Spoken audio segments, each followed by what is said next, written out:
আধার ৩৬। গল্পের নাম রিকশাওয়ালা।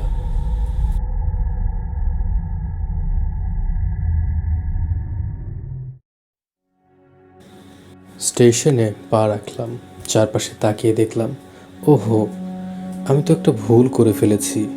আমি ভুল করে বারহাট্টা স্টেশনে না নেমে ঠাকুরকোনা স্টেশনে নেমে পড়েছি। কি একটা ঝামেলায় পড়লাম। আশেপাশে তেমন কেউ নেই।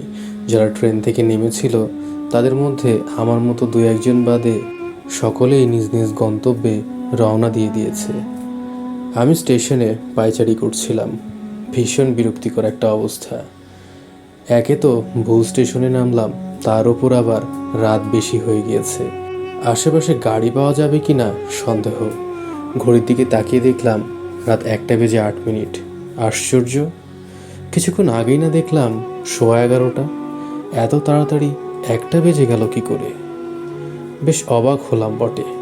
তবে ব্যাপারটা নিয়ে আর মাথা না ঘামিয়ে সামনের দিকে হাঁটা শুরু করলাম। এত রাতে কেই বা আমার জন্য গাড়ি নিয়ে দাঁড়িয়ে থাকবে, এই চিন্তা করতে করতে আস্তে আস্তে হেঁটে হেঁটে গাড়ির খোঁজ করতে লাগলাম। ফোনটাও বন্ধ হয়ে আছে। বাড়িতে যে একটা কল দেব তারও কোনো চান্স নেই। হঠাৎ দূর কুয়াশার মধ্যে একটা রিক্সা দেখতে পেলাম। কিছু দূর এগিয়ে যেতেই দেখি একজন মধ্যবয়স্ক লোক গায়ে সাদা রঙের চাদর পরিহিত অবস্থায় রিক্সা নিয়ে দাঁড়িয়ে আছেন।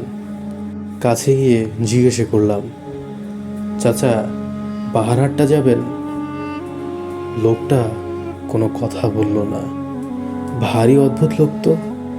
জিজ্ঞাসা করলাম যাবে কি না, এখন কোনো কথাই বলছে না। আবার বললাম, কি চাচা, বারহাট্টা যাবেন? হ জামু, তাড়াতাড়ি গাড়িতে উঠেইন। আজব, যাওয়ার কথা বললাম, এখন তাড়াতাড়ি করার কথা বলছে। যাই হোক, মাথা না ঘামিয়ে তাড়াতাড়ি রিকশায় উঠে পড়লাম। রিকশা তার আপন গতিতে চলছে। খেয়াল করলাম রিকশায় ওঠার পর থেকে লোকটার কোনো সাড়া শব্দ নেই। এক মনে রিকশা চালাচ্ছে। হঠাৎ রিকশা দ্রুত গতিতে চলতে শুরু করলো। আমি বিরক্ত হয়ে বললাম, আরে আস্তে চালান চাচা, অ্যাক্সিডেন্ট কিন্তু এইভাবেই হয়, এত তাড়াহুড়োর কিছু নেই। লোকটা কথার জবাব না দিয়ে আগের মতোই দ্রুত গতিতে রিকশা চালাচ্ছে। এবার উঠল ভীষণ রাগ। কি চাচা, আপনাকে না বললাম আস্তে রিকশা চালাতে, এত তাড়াহুড়ো করছেন কেন? হেনে যে পৌঁছাইয়া দিতে হইব। কোথায়? এবারও কথার জবাব দিল না। এবার আমি খানিকটা ঘাবড়ে গেলাম। শুরু থেকে লোকটার আচরণ কেমন অদ্ভুত রহস্যময় লাগছে। তার উপর আবার বলছে কোথায় পৌঁছে দেওয়ার কথা। হঠাৎ এর মাঝেই খেয়াল করলাম এটা তো বারহাট্টা যাওয়ার রাস্তা নয়। এই অদ্ভুত লোকটি তো আমায় অন্য একটি অচেনা রাস্তা দিয়ে নিয়ে যাচ্ছে। এবার ভয়ের মাত্রা আরও বাড়ল। আমি তোতলানো স্বরে লোকটাকে বললাম, চাচা, আপনি আমায় কোথায় নিয়ে যাচ্ছেন? এটা তো বারহাট্টা যাওয়ার পথ নয়।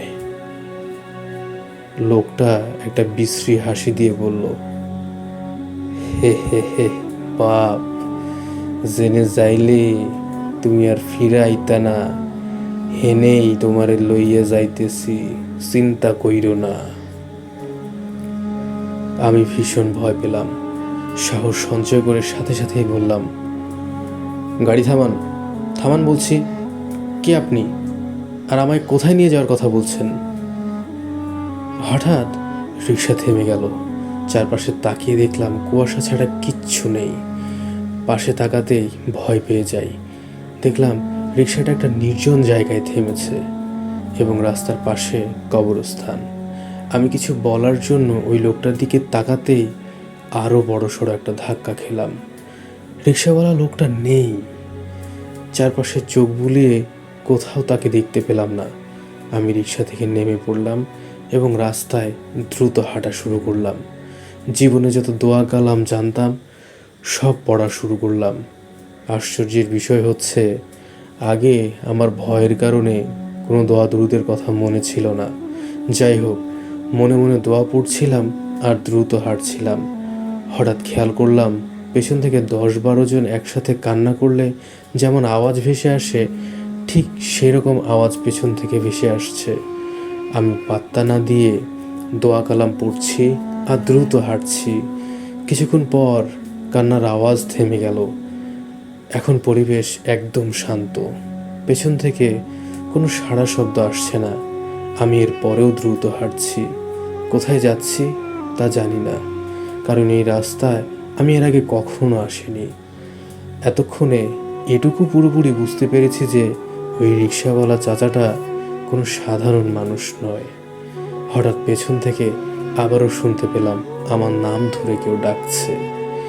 ভালো করে কার কণ্ঠ শোনার পর কণ্ঠটা চিনতে পারলাম। এই যে সেই চিরচেনা কণ্ঠ, আমার মায়ের কণ্ঠ।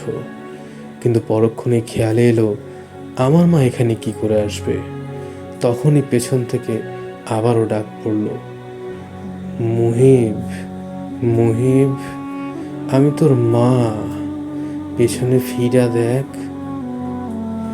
আমি পেছনে তাকালাম না। জানি পেছনে ফেরা মানে বড় একটা বিপদ ডেকে আনা। আমি বললাম, আমি খুব ভালো করেই জানি যে তুমি আমার মা না।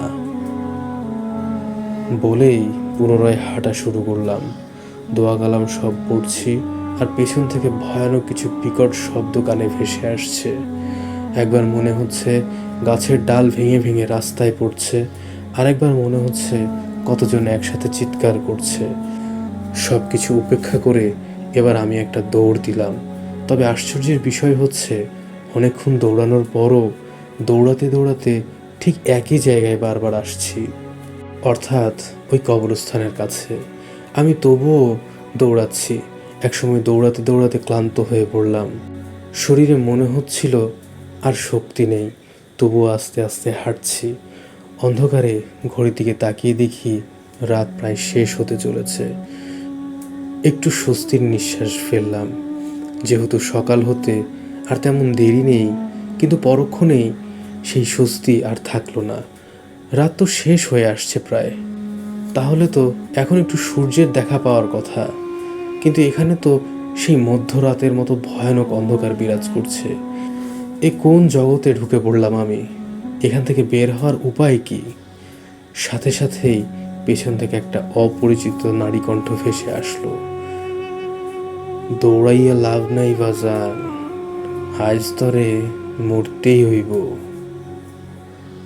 বলার সাথে সাথে পেছন থেকে আবারও অনেকজনের একত্রে হাসির শব্দ শোনা গেল। আমি আবারও দৌড় শুরু করলাম এবং দোয়া কালাম সব পড়তে লাগলাম। আজ হয় আল্লাহর রহমতে বাঁচব, নয় মরব। দৌড়ানোর মতো শক্তি আমার নেই। যতটুকু পারছি প্রাণপণে দৌড়ানোর চেষ্টা করছি। হঠাৎ কোনো কিছুর সাথে হোঁচট খেয়ে রাস্তায় মুখ থুবড়ে পড়লাম। তারপর আর কিছুই আমার মনে নেই। সকালে জ্ঞান ফেরার পর নিজেকে একটা ঘরের বিছানায় আবিষ্কার করলাম। বুঝলাম আমি আমার রুমে। বিছানার চারপাশে বেশ কিছু মানুষের ভিড়। তারই মাঝে আমার মা কাঁদতে কাঁদতে বললেন, পুত আমার, তুই কাল সারা রাত কই আসিলি? ময়মনসিংতে বারহাট্টাইতে তো অত সময় লাগে না। যখন স্টেশনে ট্রেন বারহাট্টা আউনের পরও তুই আসো না, তখন সবাই চিন্তায় পড়ে গেলাম। তোরে ফোন লাগানোর পর যখন ফোন বন্ধ দেখাইতেছিল, তখন আমরা তোরে নিয়ে ভয় পাইতেছিলাম। এত রাইতে শীতের মধ্যে তোরে কই খুঁজবো? এই কারণে তোর বাপ কইল, দেহি সকালে কি করণ যায়। সকালে কয়েকজন লোক আইয়া তোরে দিয়া গেছে আর কইছে তোরে নাকি বারহাট্টা গোপালপুর বাজারের একদম শেষ মাথায় রাস্তার পাশে পাইছে। কি হয়েছে কাল রাইতে বাপ ক? আমি ভাবছি অন্য কিছু। আমার সবচেয়ে বড় ভুল ছিল বারহাট্টা স্টেশনে না নেমে ঠাকুরকোনা স্টেশনে নামা, তারপর ওই রিক্সাওয়ালার রিক্সায় ওঠা। রিক্সাওয়ালার অদ্ভুত রহস্যময় আচরণ, কবরস্থানের পাশে রিক্সা থামানো, ভয়ানক সব আওয়াজ, দৌড়াতে দৌড়াতে বারবার একই জায়গায় ঘুরে ফিরে আসা সব কেমন গুলিয়ে যাচ্ছে। সব কিছুর মধ্যে একটা কথা বেশি মাথায় ধরছে। আচ্ছা, ওই রিক্সাওয়ালা লোকটা কোথাও উধাও হয়ে গিয়েছিল, আর সে ছিলই বা কে?